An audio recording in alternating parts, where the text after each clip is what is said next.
Hi, I'm Miriam Mansell. Welcome to Q&A. Tonight on Q&A, I will be looking at Gonski. Do you give a Gonski? You don't need to be a politician or an educator to know that our education system is riddled with inequality and needs funding. I don't know about my opposition, Miriam, but I give a Gonski. Unlike Mr. Hepburn over there, who would see the state of our education system fall into a state of disrepair. In 2000, Australia was ranked third in the OECD for education. In 2010, we dropped 17 places to the 20th rank out of 31 OECD nations. We cannot have a 21st century economy, Miriam, with a 20th century education system. This is simply not true. I am for education more than anyone. However, where would you find the $5 billion? Gonski is simply not worth the investment. How is education not worth the investment, Mr. Hepburn? This money will go to our most disadvantaged schools who are not meeting the minimum resource standard of achievement, and it will close the equity gap that exists in Australian society.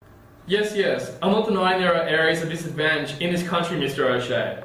But as seen by countless research, such as the empirical studies conducted by Eric Hunchushek in Economics of Education, 2015, there is no correlation between increases in school expenditure and the increase of student performance. Yes, I am familiar with the study, Mr. Hepburn.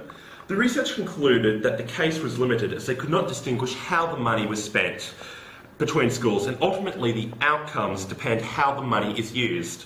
Although, since you like your facts, let me tell you why we need to implement the Gonski Review recommendations. Reducing the educational inequity in this country is as much an economic imperative as it is a social justice one.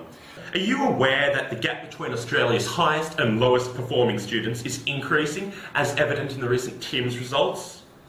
So essentially, you want to raise the bottom at the expense of the top? No, that is not true at all. Funding will not be cut from any high SES or non-governmental schools. How dare you make that outrageous claim? Baseline funding remains the same. However, schools of disadvantage will receive increased funding so they have access to the resources they need to reach the minimum resource standard. Again, you have not addressed where the funding will come from.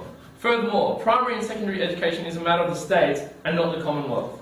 An investment into our education system is not a waste of money. Gonski needs to be implemented in all Australian schools. This will as all Australian children deserve an education system based on meritocracy and egalitarianism. Created using Powtoon.